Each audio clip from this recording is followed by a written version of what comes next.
7 p.m. in the UK, state-controlled Britain. And we've got in the room the top nutritionist, the UK's top nutritionist, Richard Smith. Hi, Richard. Stephen, good day. Kind sir. Hope you're keeping well. Yeah, I am keeping well. I understand that you've just been busy for an hour. I did. It was meant to be an hour, but in true Richard Smith style, I managed to take an hour and a half, and I've quite literally just ended the call with in Dr. Chafee's channel. Met some fantastic people there, some brilliant questions. Thoroughly enjoyed that. But yes, in true Richard Smith style, I managed to talk right until the very end, and straight on to this, which is brilliant. It is brilliant. Now then, we had some comments with some questions all lined up. And when we went live, StreamYard, in their wonderful wisdom, got rid of those comments.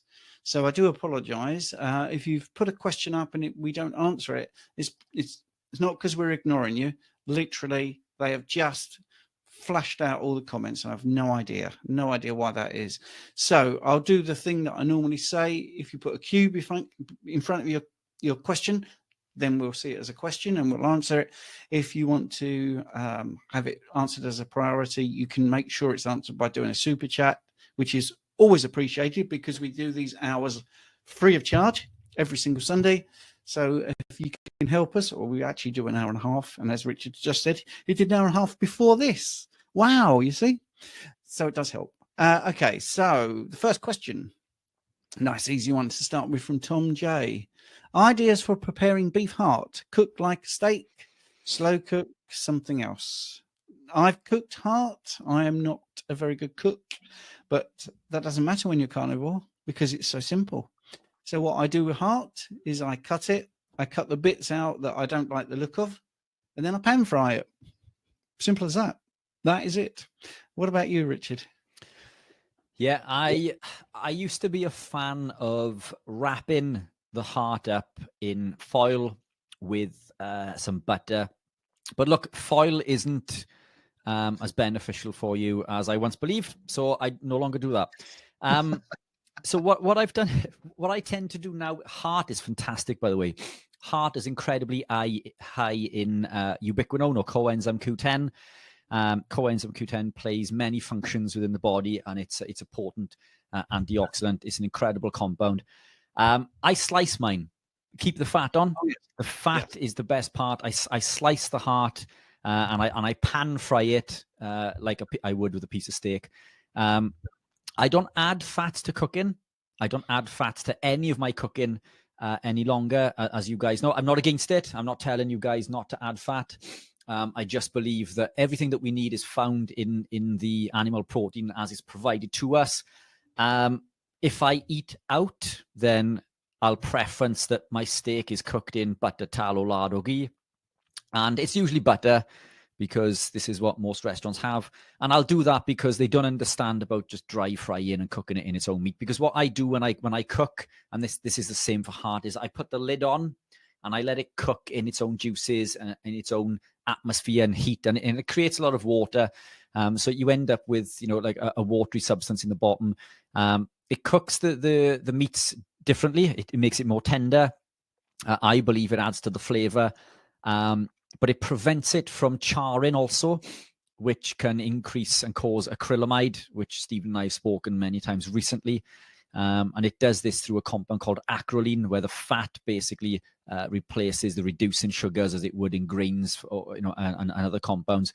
And it causes the creation of acrylamide. So this is why I don't cook at high temperature. So even when I'm pan frying, the temperature's low. If I'm oven baking, I keep the temperature below 175. But that's how I cook my heart. Super simple. It's not extravagant, and apologies that it isn't more complicated than that, but slice it and pan fry. Yes, brilliant. Now then, I've managed to find the questions that went missing. So I'm going to just put those in the chat. The first one, let's see if we can do this. Bear with me.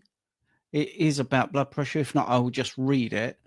Right. Okay. I'm going to just read the question rather than put it in the chat, if that's okay. Dilma Soto, seen studies that salt has an impact on the microbiome. Is this a positive or a negative effect? Skin seems better on no salt. Sorry, Steve. I assumed because he was a Bloods, you were going to jump in with that. Can you repeat the question again? Sorry. Actually, I thought it was right up your street. Yeah, sorry. When you see, mentioned Bloods, yeah, I didn't switch off. But seen studies that salt has impacted on the microbiome. Is this positive or negative? Skin seems better on no salt. So look, salt is an electrolyte. It's incredibly important and beneficial to the body, and it's required. We need it. We can't live without electrolytes. That said, the balance and the ratio is incredibly important. Now, what typically happens if we salt our meals with like a table salt or a Celtic sea salt or a pink Himalayan? Celtic sea salt is the better of these, by the way, by quite some margin also, because it's organic, unlike the pink Himalayan. But consuming this can put the potassium out of whack, which alters the ratio and can cause issues. So some people do find that they get all of the sodium, potassium, calcium, and magnesium from the animal proteins they consume. If that's the case, then this is fantastic. We need these compounds at a cellular level to produce energy, to allow the transition of compounds between the cells and so on and so forth. So this is incredibly important. If you thrive on not consuming salt, then I see no reason to put it in. And what we tend to find within the ketogenic and carnivore community also is because we lose the sodium as we gravitate into the lifestyle, we add salt to everything, which is brilliant, but this alters that potassium ratio somewhat. And another thing that can affect it massively is calcium. Calcium, it can offset and compete with magnesium. It depletes potassium. So within the kidney, the reabsorption of the potassium is affected, which puts that out of whack. So now that one compound has disrupted 4 electrolyte compounds. So what we put in is incredibly important, but what the ratio of these is more important. If you thrive on adding no salt, then don't put salt in. That's brilliant. Yes. And the reason I sort of deferred to you is because you're the electrolyte guy. I think salt is one of those things that is very individual as well, because I see some people, and I also think it's a temporal thing. I think sometimes high salt works for a bit and then no salt seems to work. That's from sort of experience with a lot of people I've coached, where they seem to really love the salt. And I think this may be just down to a sort of like a debt in that electrolyte, from many years of avoiding salt and eating all the wrong foods. Suddenly your body just like, wow, there's an abundance. And I think if you just sort of take yourself back in time, maybe 2,000 years ago, and the scarcity of food was around, and you suddenly found somewhere where there was everything that you could possibly want, I think you would react differently, and you might chow down on all this stuff that maybe you wouldn't eat so much of and feel great, because there'd be some element in there. But if you look at, like, maybe, I don't know, the fat soluble vitamins, they can kick around in your system for maybe 3 years. So what if you're depleted, you might be, lots of fat is really working for me. But then once you've got your stores up to where it should be, and I always use the hormone, thyroid hormone, as the example, because we should have 50 days supply in our thyroid. And I have people come to me that completely depleted. Their thyroid is totally shot, so they have not even a day's supply. So I think it's great to answer questions like we do, but if you're out there thinking, well, I went high salt and it was fantastic, and then I felt really good when I came off the salt, it was you changing. It's not the salt is different or anything like that. It's just, I think we adapt and then we start to evolve. For instance, my meal tonight was lamb. Wow, it tasted so much better than beef. Well, when I started Carnivore, you couldn't beat a ribeye. So I think even just your palate and everything changes. So great answer from Richard, though. A bit more on point than me. Steve, this is sorry. Just really quickly, and you've just made some incredible valid points there. That you do go through phases, and what I find is that when it comes to salt, you do it intuitively. Some days you add salt to your meals because your body knows you need it. Other days you do not. I would be interested to see if the person who asked this question consumes organ meats, because organ meats are a good source of electrolytes also. So it may be a case that you get in everything you need there, but it does affect the microbiome. Everything we consume does, but the microbiome changes to the environment that we put it in. So if we consume certain compounds, the microbiome will grow to thrive off those things. And this is why, things like prebiotics and probiotics to feed the gut microbes are not always beneficial long term. They can help during transition, but if we want the microbiome to thrive on meat, then we need to feed the microbiome, for example, that feeds and thrives on that meat, and that's the microbiome that will grow. And there's typically two different phylum, the Bacteroidetes and Firmicutes, and one will predominate over the other depending on the environment that you put it in. But yes, of course it can. Everything that we consume has a massive impact, but salt. And the other thing, just to add, sorry, Steve, going off on one, too much salt can be problematic with people who are hyperthyroid as well, especially if it's iodized salt. So it's, my brother, for example, suffers with this. He can't consume things like olives and certain salt compounds and bacon.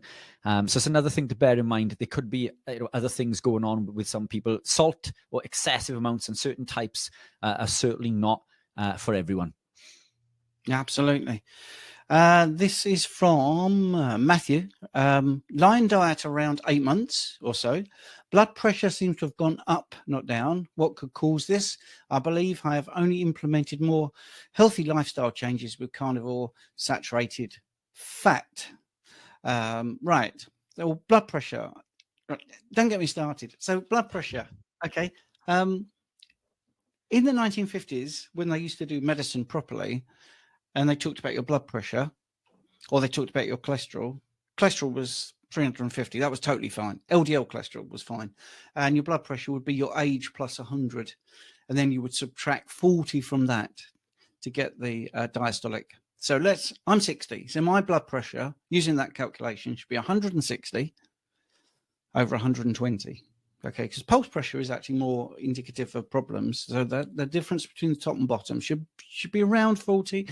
If it's 50 or it's 38 or whatever, don't worry. I'm talking about rough percentages. Now, when I was taught to do phlebotomy and take blood pressure, this might make a mockery of blood pressure readings, all right? But what you're actually trying to do is to take 3 readings. And what do you think you do? Do you think you add up all 3 and divide them by 3 to get an average? No, you take the lowest one.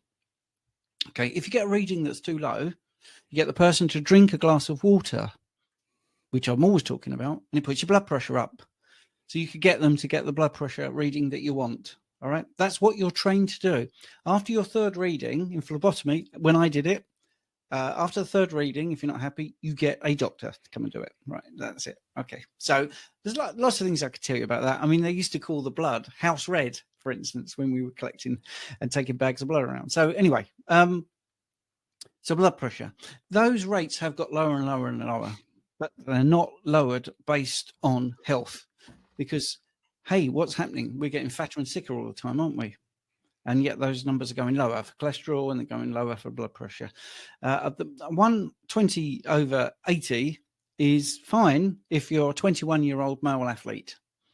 That's where that comes from, by the way. I'm not 20. I'm male, yes. I'm not an athlete. I'm 60, and I have stiffer arteries. You're well, thank you. That's very kind of you. So my blood pressure should be higher, because I want my blood to get around and get to my brain, which does work on a Sunday night. I want that. Now, go a bit further. Thought experiment. Okay, you got some giraffes, and you got one with a really, really long neck. A really long neck. Would that blood pressure in that animal need to be more than the ones with a short neck? Yes, because you're fighting gravity. So you can't have this one size fits all for blood pressure. It's absolutely ridiculous. But it is a guide, right? So the first question is, what is high? Is it more than 120 over 80? And is it like 137 over 98 or something? Because that isn't particularly high when you look at age-related blood pressure readings. It's a great question.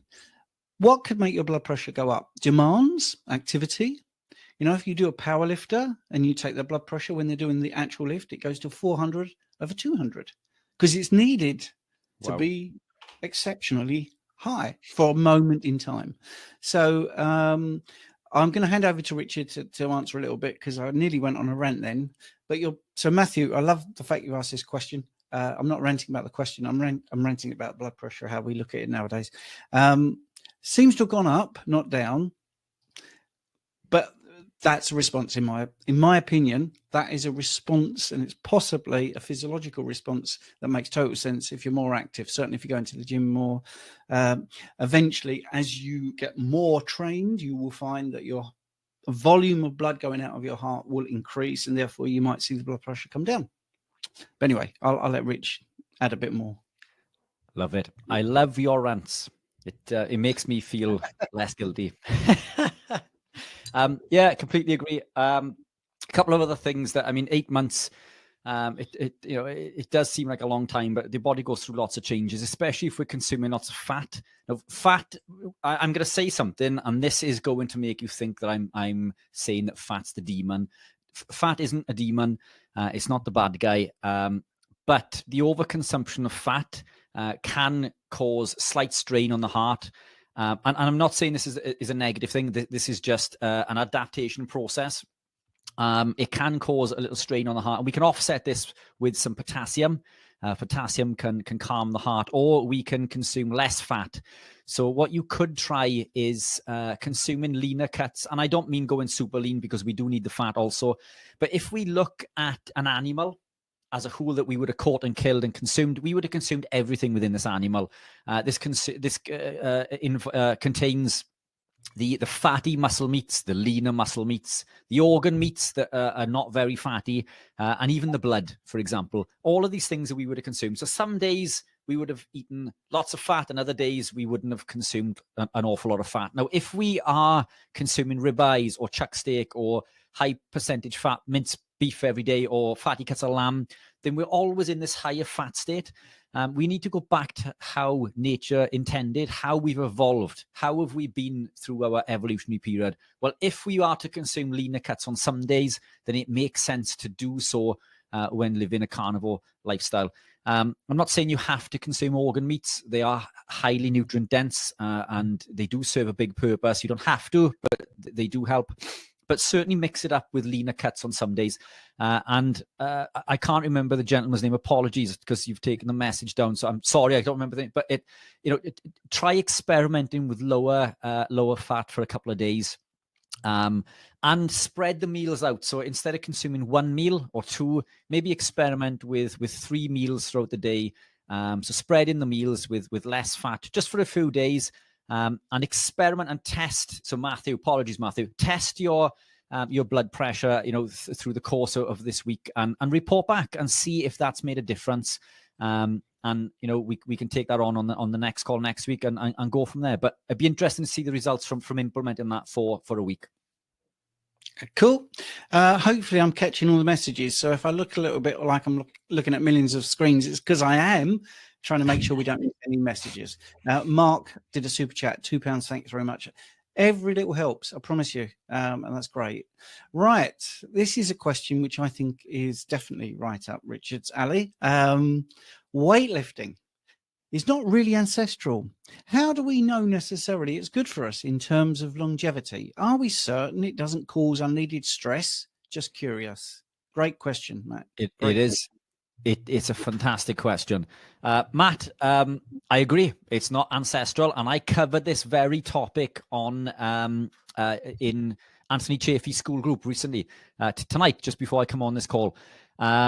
It's not ancestral. That is absolutely counterintuitive for survival. We need to travel long distances with spears and rocks and whatever else to catch our prey. And then we need to carry the prey back. So we need to have some form of endurance fitness, but we don't want to be muscle bound and carrying too much. It's absolutely counterintuitive. But there is somewhere in between. So I agree. And this is the reason that I came away from competitive bodybuilding, because I became too big for my frame. It started to cause lower back issues. And for me to progress further, it would have involved the supplementation of anabolic steroids. I didn't want to go down that route, again, because I'm living this lifestyle for optimal health and well-being. And all of these things are counterintuitive to this. Now, that doesn't mean that lifting weights is bad for us. Lifting weights increases muscle mass, and muscle mass improves insulin sensitivity. And it is proven, if we do this regularly, that it can increase longevity. And also the opposite end of the scale is the same. I don't believe that we're designed to compete in Ironman competition and run marathons at 6-minute miles and so on and so forth. Yes, we would have covered these distances while hunting and catching our prey, but we wouldn't have done it running sub 6-minute miles. We do these things to achieve goals, and I believe that too much of anything is detrimental. So the question is, if you are weightlifting, what is your goal? If it's optimal health and well-being, then there are things we can do to put into place to structure this so you benefit from that aspect. If you want to be as big as possible, then you've got to come out of this box. You've got to come out of optimal health, and you've got to be willing to sacrifice some form of health and well-being and longevity in pursuit of perfection. I was no longer willing to do that. That's why I've come away from it. Now I've gone into endurance stuff, and this is probably even worse. So my cortisol has been affected massively from doing these endurance events, and I'm learning and understanding more through my study and through how my own body is reacting with these things. We wouldn't have done either, but they are opposite ends of the scale, but they're there because we want to achieve a goal. So Matt, it comes back to what you want to achieve, but I agree completely what you say. For optimal health, this is this is what I would put forward for optimal health, that we consume an animal-based diet, and this does include organ meats, but we eat as nature intended. So we eat the animal as a whole. We consume the blood, which we don't do. So this is why we consume electrolytes. But we would consume the cartilage off the bones, the marrow from the bones. We'd crush the bones up, and we'd eat every little part of that animal. And to do that intuitively while consuming 1 to 2 meals a day, while maybe throwing in the odd fast now and again, in my opinion, is going to be optimal for longevity, health, and well-being. Your requirement for any supplementation is going to be non-existent because you're doing so. But very few people live this way. Very few people crush the bones and eat the bone marrow and make bone broth anymore, and eat the bones and the cartilage off the bones and so on and so forth. Many people within our area of carnivore get my hands. It's funny, the cameras are fun. Every time I put my hands up straight, then I'm not actually straight on the camera.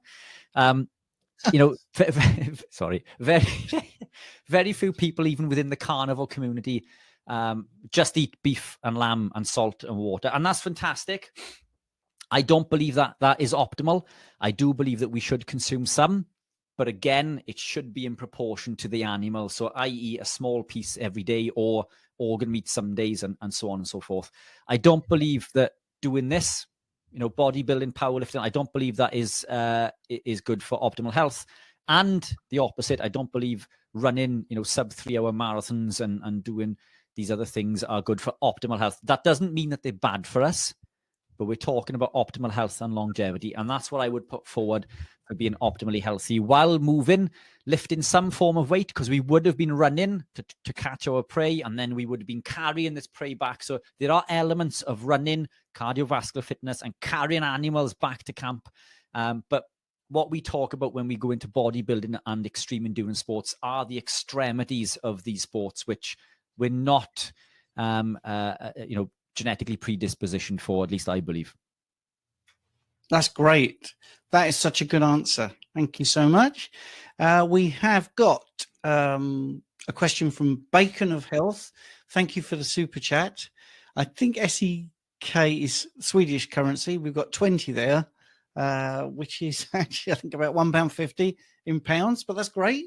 And the question is here. Can chewing gum after each coffee throughout the day raise insulin to the point it ruins fat loss efforts? That's a mixed question to me, because if you're drinking coffee, caffeine, you are well, actually, you're going to elicit a glucose response from the cortisol response that you're getting from the stimulation of the caffeine. So you're going to get an insulin thing from the coffee, but you're talking about the chewing gum. So what do you think, Richard? Look, chewing gum contains a polyol called xylitol. Now, when we look at polyols, they're deemed to be sugar-free, but that isn't 100% accurate. There are very few polyols which are actually sugar-free completely. Erythritol is one. Glycerol, which is actually a type of fat, but also classed as a polyol, that is also sugar-free. But when we talk about xylitol and maltitol, for example, they still contain as much as 65% raw carb. So even though they're allowed to say they're zero carb or sugar-free, they're not actually sugar-free. Whether there's enough in there to elicit a response that's going to be negative is different from person to person. But make no mistake, they do contain sugar. If you're a chain chewer, which I used to constantly be chewing gum. One, you're increasing the gastric acids within the stomach and so on and so forth, which isn't ideal always, especially if you don't have anything in there. And you're consuming excessive amounts of xylitol, which is a known laxative also, which is why some people have toilet problems if they do chew too much. And we are swallowing some of this, because what some people will say is, well, I'm not actually swallowing the chewing gum, but you are actually swallowing some of the juice. Plus, you're performing what's called, or eliciting what's called a sulfatic response, which is where something sweet hits the tongue and the body thinks that sugar is coming. So yes, it can affect. How much, it's different with everyone. But as Stephen says, the answer to this, in my opinion, would be don't drink the coffee in the first place, because that is going to elicit a cortisol response. We can get well into the damaging effects of acrylamide. Maybe we can come back to that. Let's get through some more questions first. Yeah, great. I want to add something as well, because chewing is what's called mechanical digestion, and you get what's called gastric stimulation. And I have had somebody recently do a success story where the two things they gave up were coffee and chewing gum, and they are so happy. And they were stuck. Doesn't sound like a big deal after we deal with people with MS and and lots of other really severe things like kidney failure. She just wanted to lose the last 5 pounds. You know, that classic, I've got that little bit of belly fat, I want to get rid of it. And dropping coffee and chewing gum was all she did. And she did a success story. Took 6 weeks. Right. But don't forget, gastric stimulation. It's a good one to remember if you're chewing anything. Right. Cruz has got a 2-part super chat. Richard's going to love the second one. Let's do the first one, because this one's about my recommendation. Then we got one about Richard. So we're doing a good job here. So thank you very much for the $5. Thank you. I tried the Shakti original device recommended last week. I fell asleep on the 3rd try in the first day. Wow. Seems to induce relaxation of the back, which is the whole point. It's an acupressure mat, Shakti, SHAKTI. I'll put a link in the description. We talked about the ascending, descending pathways, how it modulates pain, and boy, on school, we've had 4 or 5 people say how great they are. So wait for the link in the description if you're interested in that. Second one. All right. This is what, this is why Rich and I do these things. Cruz is saying also doing better on itchy skin after Richard's recommendation to lower fat. We'll book a consultation in the near future. So thanks for the super chat. Thanks for the positive feedback. And yeah, if you book a consultation, that's great too. So incredible. Lovely. Thank you. Yeah. Incredible It's stuff. lovely, isn't it? Right, we'll go back to the questions. So we've done the weightlifting one. Well, let's go on to the next one, which is what are some other causes of acne outside of diet? Or does it just take a long time to heal on carnivore? Lion diet, mostly 9 months, better, but still some come. Had since age 13, now 35. Which is an age where you don't really want acne. So what do you think, Richard? So look, diet is, apologies, I'm just copying my link, Steve, if you don't mind, for the consultations. Obviously, Stephen and I do offer consultations, and as the last one just mentioned consultation, I'm just popping that in. Steve, if you want to pop yours in as well, obviously that's what we do. That's what pays our wages, isn't it, is the private consults, and allows us to do these. Look, there are a number of contributing factors. Toxins in the atmosphere, the compounds that we find in the atmosphere, in the house, and dust, and so on and so forth. There's lots of contributing factors other than diet. But what I would say, as a severe sufferer of acne and severe boils previously, by far the biggest lever is your diet. Like, I very rarely suffer with severe boils or acne any longer. When I do, I tend to find that it's after a competition or an event where I've been competing, i.e. running, and been very sweaty, and it's opened my pores, and maybe it's been a few hours and then before I've had a shower, and so on and so forth. Sometimes you wear the same vest for two competitions on the trot, and it's so there are external factors to this, is what I'm getting at. But the biggest is the diet. And what I would say is, even on and in fact, the last comment is a fantastic segue into this, because fat can cause skin conditions, and sometimes lowering the fat can be beneficial. There are lots of compounds found in fats, especially from fats from aged meats, like histamines and so on and so forth. When they increase in the body, they can cause skin conditions. So avoiding aged meats and I can see Steve is itching to jump in on something. So look, there are compounds within the fats that we can consume that can cause skin conditions. And most of these skin conditions are caused by intestinal permeability, which are typically caused by lectins in compounds that we consume. So, for example, in sausages, they still contain rusk. If we are consuming plant compounds like bell peppers and cauliflower and so on and so forth, tomatoes, these also contain lectins, which can cause this. But there's a number of things. But one of the best things that we can do is diet. Detoxing increases glutathione, which allows us to clean out and remove most of these toxins. But Steve, I can see you're chomping on the bit there. I'll leave you keep it. No, I think 9 months is a pretty long time, but it can take longer. And I have actually got data on that, where I'm a bit of a geek when it comes to numbers. And I recently did a chart where I showed you how long everybody took to get away from certain conditions. And clearing up the skin does take a long time. Hormonal changes can make a big difference. Stress can make a big difference.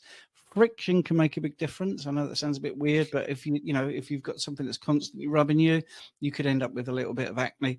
Obviously, cosmetics and medication. So there's loads and loads and loads of things. The reason I know this off the top of my head is because I'm dealing with someone who was really upset about their skin and now beginning to see a lot of differences.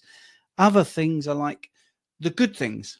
Tallow soap as opposed to cosmetics, getting out in the sun, fresh air, lots of sleep, everything like that. So the skin is the biggest organ. It takes the longest to really, really turn around. But when it does, boy, you're just exfoliating actually is a bad thing as well. But anyway, right, let's get into the next thing. Dolly. It is, Steve, just to add to that really quick, you've mentioned a couple of fair points there. Cortisol, it controls the production of sebum on the skin, which, I mean, if cortisol is raised, and that's something, being somebody who studies cortisol, I completely missed that one.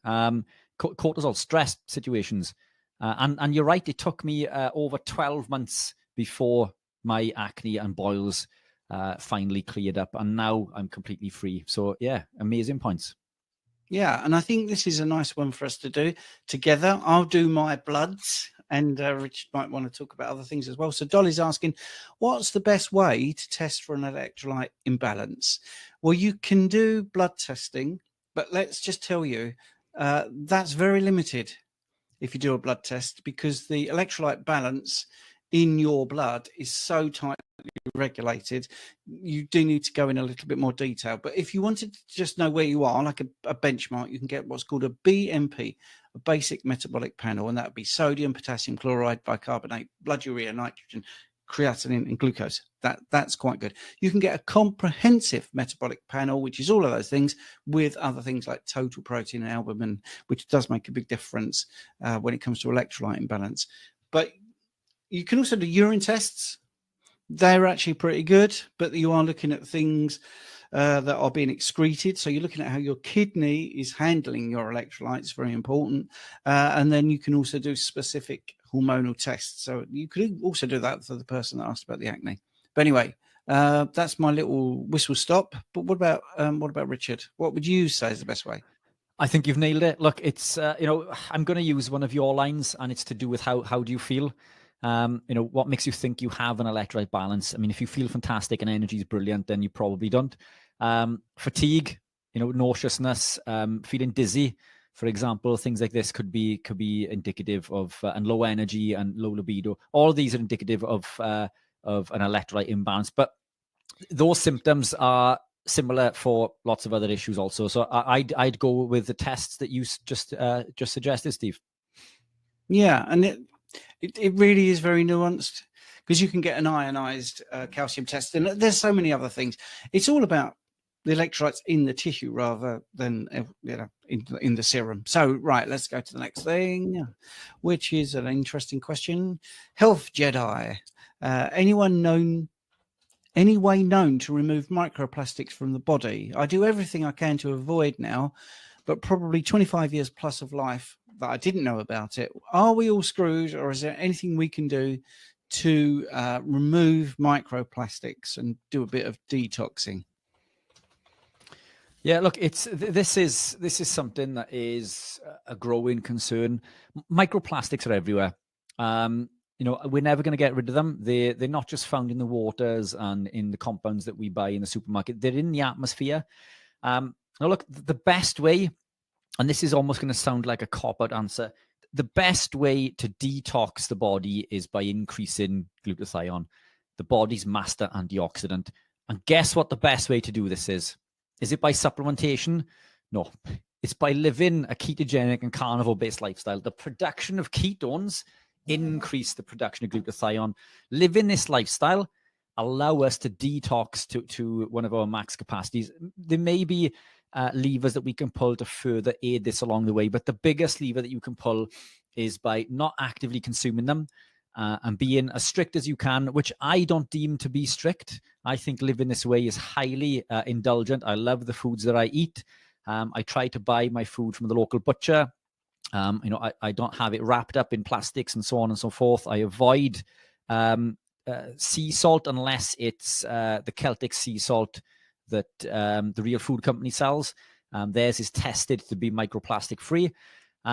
And I just try to remove the compounds from my life, such as the ones that Stephen mentioned earlier in regards to certain cosmetics. I don't use shampoo. I don't use soap. I sound absolutely disgusting, don't I? I don't use any of these compounds. I do occasionally drink. So, I mean, I've got this. I don't drink from it very often. I use this for when I'm on the go. I try to drink through glass bottles and not plastic bottles. You just make every effort that you can to remove them while living the ketogenic and carnivore way lifestyle, and that increase of glutathione should help combat this to the best of our ability. That's great. I'm just double checking that we're not missing questions out, so that's good. My two penneth is, I think once you've ingested them, they're pretty hard to remove. Sorry to be bleak. But so, I mean, I do everything I can. Everything is out of glass. I don't use plastic bottles, and just basically try to keep away from any exposure to plastics. But it's very disheartening. Very, very disheartening. Okay. Pottinger's cat study showing huge benefits of raw meat over cooked for cats. Do you think this translates to humans as well? Would think maybe humans, mostly carnivores as well, historically. Yeah, this is something that you've looked into extensively, Steve, isn't it? In regards to the parasites and stuff. I mean, you've referenced some incredible studies. Do you want to speak a little bit about those? Yeah, I think. Well, firstly, I would say that taste is important. If you don't like raw meat, then don't eat it. I eat raw mince. I've had raw liver, all those sort of things. If you're worried about, I don't think they're worried about parasites. I mean, extensive studies of over 6,000 samples from, I think, 22 different states in America. And this was a USDA study. They actually don't like you eating meat, but even they had to admit they didn't find any parasites on any of them. I think it was 2,000 samples of chicken, 2,000 samples of pork. See, notorious ones you're supposed to think are really full of parasites, and 2,000 samples of beef. Didn't find any parasites whatsoever. So, but obviously cooking can actually reduce some of the nutrients will go, but I don't think it's such a big deal. I think you just want to live this life the best you can. So I don't want you cooking your meat up and just being miserable because it's not raw and you think you're going to get slightly more benefit, because there isn't much in it, because most people that are eating this way have huge, brilliant results. I was trying to find the study, but I couldn't bring up. And it's probably a nuance in cats, I think, in animals, because they are, their epigenetic genetics is to not have cooked food, or the proper, if they're brought up properly. My raw carnivore dog is always been raw carnivore, and everybody says he's not like a proper dog. Well, actually, he is like a proper dog, which is one of my arguments when people say I look better than 60. This is how you should look. So my dog will not, if you put some food out for my dog, he will eat what he needs to eat, and he will leave food. Not many dogs do that. He will politely wait to eat it, because he's a pack animal. He does not start until we start. We've never trained him to do that. He just does it. And full of energy, never been to the vet in 4.5 years, looks fantastic. It's just, so anyway, I understand why when you look at that, you think, maybe raw food is better than cooked. And I've definitely had people with great results on raw meat diets, especially somebody who was looking to reverse their cancer and did. But I'm not saying it's a cure, by the way. That's just what happened to that one person. So I think just enjoy the meat. If you're going to be carnivore, enjoy it. I think what also happens in the main is the more you do this, the less you do cook your meat. You just end up, in the main, this is just cooking it for less. You start to get to the sort of rare and almost like it's blue and all that sort of stuff. So I think it's a great question. I would say if you went down to the numbers, possibly it's a little bit more nutritious, but not to the point where it's significant. And therefore, I would do what works best for you. If you're going to be miserable eating raw, but really happy eating cooked carnivore, then I would go cooked. But good question. Really good question. Next question is follow up on the no salt. Been doing no salt lion. Seems without salt, no smell in armpits. Add salt back and the smell comes back, which is interesting, which is possibly down to the sort of dehydration and sweat production. So what the heck? Maybe sweating it out. Yeah, you've got it really. So yes, when you have no salt, there is less smell. That's definitely the case. But that's all linked into what you just said. Your armpits will have less sweat because there's less water retention. You have a bit more salt, and therefore you get more sweat, and therefore you get a little bit more smell. And also your concentration of your sweat is going to be a bit different as well. Yeah, spot on. Completely agree. All right. Okay, yeah, good. It's we could get into the ratios and everything else.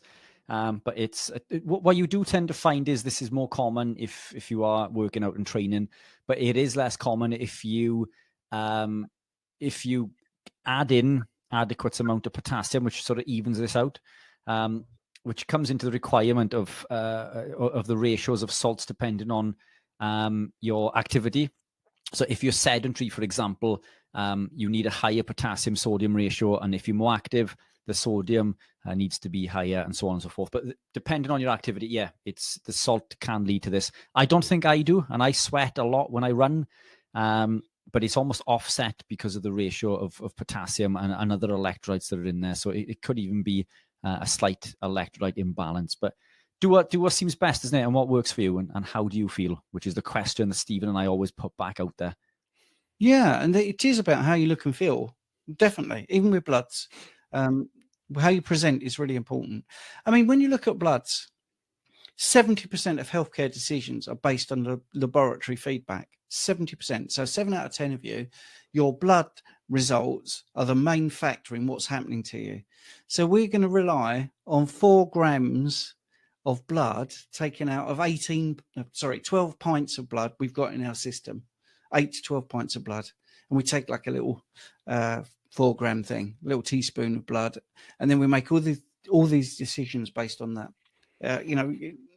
Maybe looking at bloods in a different way is an interesting thing to do. Right. Okay. So this is about fat and toxins. Incidentally, that was a little prelude to something I'm writing. The second edition of my Bloods book, I'm actually improving it, adding loads more content and adding more of my voice. And it's less dry and it's a bit more, there's a lot more information. That's coming out soon. Anyway, right. I have heard we store toxins in our fat stores. So for someone who has extra fat, as he burns through it, could those toxins be released, therefore producing side effects such as acne, for example? Yes. Yeah, 100%. Yeah, absolutely. It's all true. We definitely detox, and as you burn the fat, it releases the toxins, and it can have a little knock-on effect. So, yeah. Did you want to add more to that, or should we move on? Yeah, spot on. Yes, yeah, 100%. Yeah, brilliant. Okay, Carnivore. I managed to quit smoking this week. Fingers crossed. What does nicotine deplete, especially? Lots of things. B vitamins in particular, B3, B6, B9, B12. These are things that we don't want to be depleting. The B vitamins are essential for the methylation process. And not to get too geeky, if we look at methylation, there's 5 different cycles that are involved with this. We've got the folate cycle, which is B9, which we understand, and then this goes into the methionine cycle, which is basically the methylation pathway.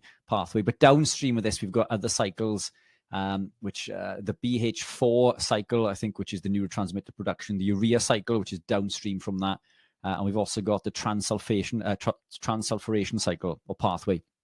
All of these are connected and linked to, if we follow it back up the chain, to B vitamins. So B vitamins do so much within the body, and they're compounds that we are heavily devoid of in a standard lifestyle. Living this type of lifestyle, we know that the importance of B9, and even when we look at methylation, we know that B9 and B12 are really important. And we know B6 is really important, but I'll tell you the two that don't get an awful lot of airtime. B3, we know, it is super important, niacin, B3, but it gets very little airtime and it's highly important. But the one that everyone seems to miss out in regards to methylation is vitamin B2 or riboflavin. Incredibly important, especially if you have slow methylation, so methylation defects. Adding in B2 can be incredibly important if you do suffer with methylation problems, even if you do not. And typically, an average diet consumes around 0.2 milligrams, and we need between 2 to 3 milligrams. So like 10 times as much B2. So that's what nicotine depletes. So methylation, which is essential for survival. So stay away from the nicotine and the cigarettes. You're doing incredibly well. Do not put them back in, please. Brilliant, brilliant, brilliant. So let's go into the next thing, which is interesting. Matthew again went to the doc, who has a PhD in anthropology, was supportive of carnivore, but actually thought even OMAD could be too much.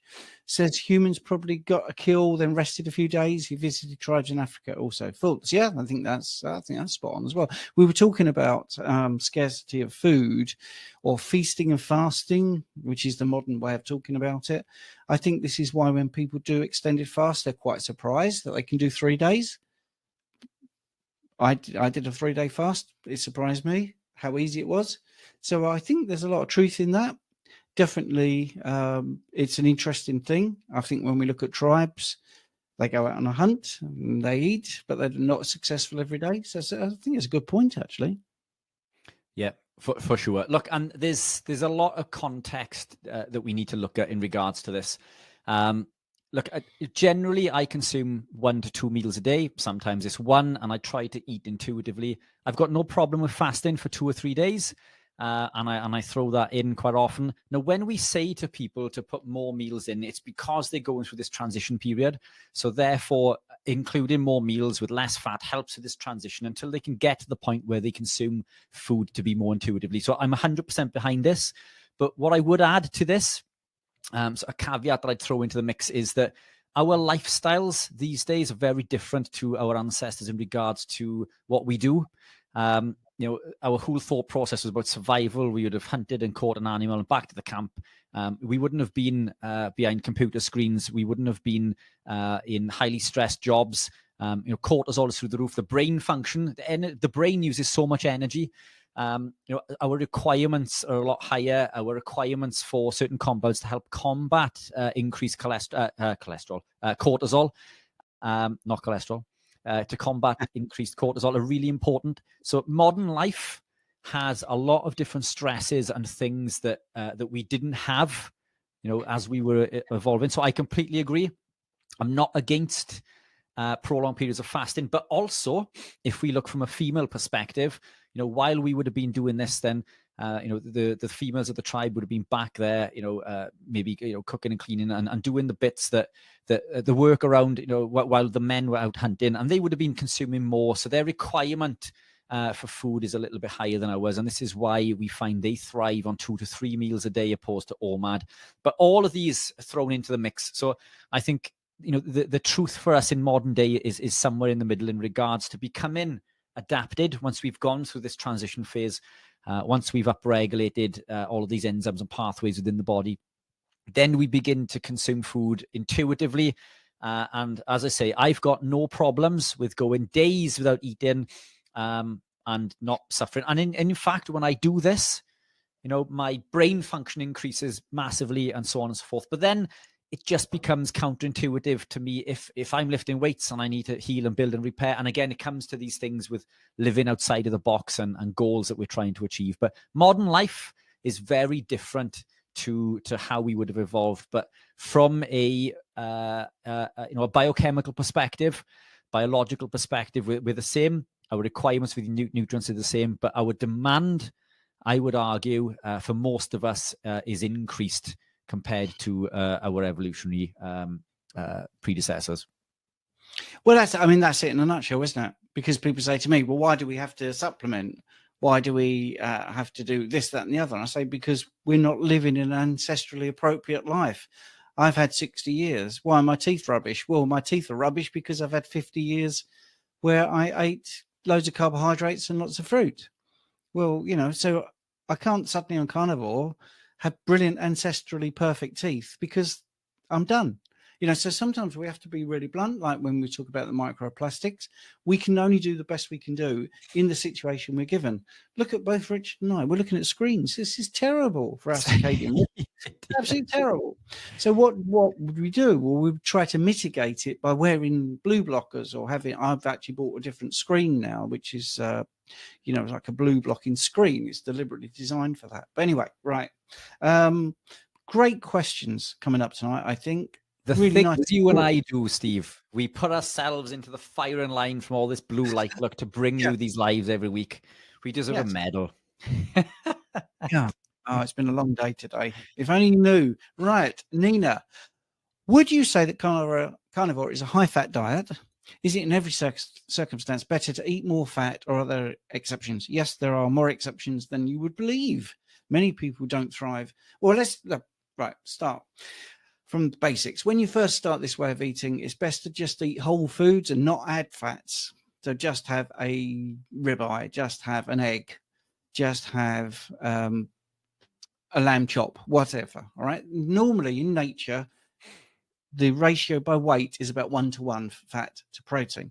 Now, fatty fish like salmon aren't fatty fish, really. They have very good omega-3s, EPA, DHA and all that, but they're actually quite high protein.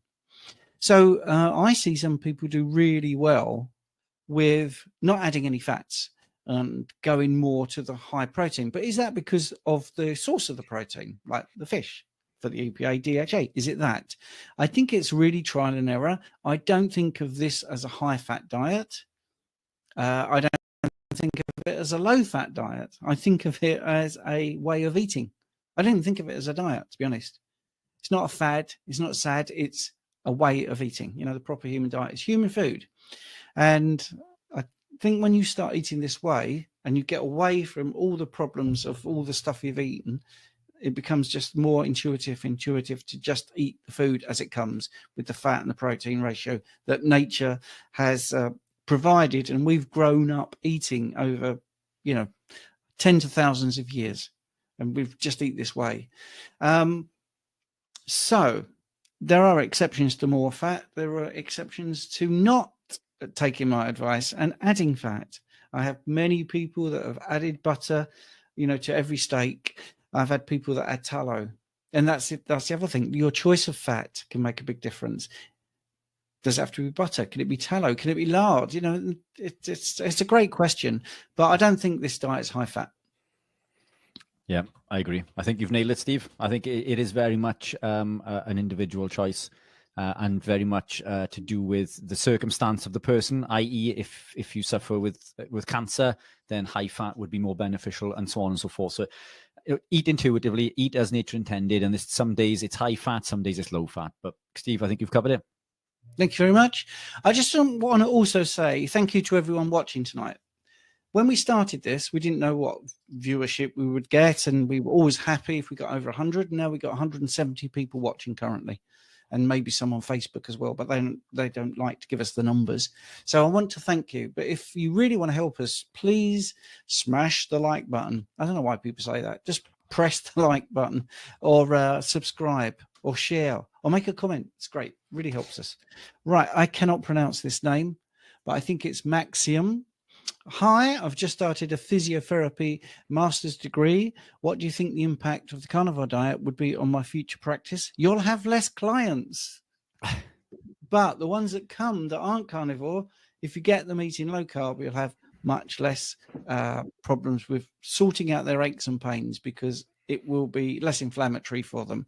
And this is somebody before the restrictions used to do face-to-face rehab. And I promise you, it makes you feel very happy to see so many people doing so well. Yeah, spot on. Completely agree. Okay, all right, I'm going to leave this one for you, because while you're doing that, I'm going to get the link to our school group. So Brendan, I've just popped that into the comments, the school group. But yeah, wait, sorry, you carry on. Brilliant, that's brilliant. Save me a job. I will then screenshot some of the questions we haven't got to. I eat carnivore, 1.5 pounds of steak. I enjoy maple syrup with double cream. Does that daily treat, sabotage, by the way, take out the word treat, sabotage, of maple syrup detract? From 1 year on, and on beef and nothing else, I'm feeling and doing great. Right, yes, if you're doing great, ignore what I just said. That's really working for you. Fantastic. But the question, does that daily treat of maple syrup detract? I would say it probably does. It probably does. Maybe try a month without it and see how you feel. Richard. Yeah. Brendan, I believe, was just on the live in Anthony Chaffee's group with myself recently. So thank you very much for following us over to the YouTube live. So Brendan, look, these things they're not ideal. We would have consumed some form of glucose, during our evolutionary period, but it wouldn't have been every day. I think things like this are okay occasionally.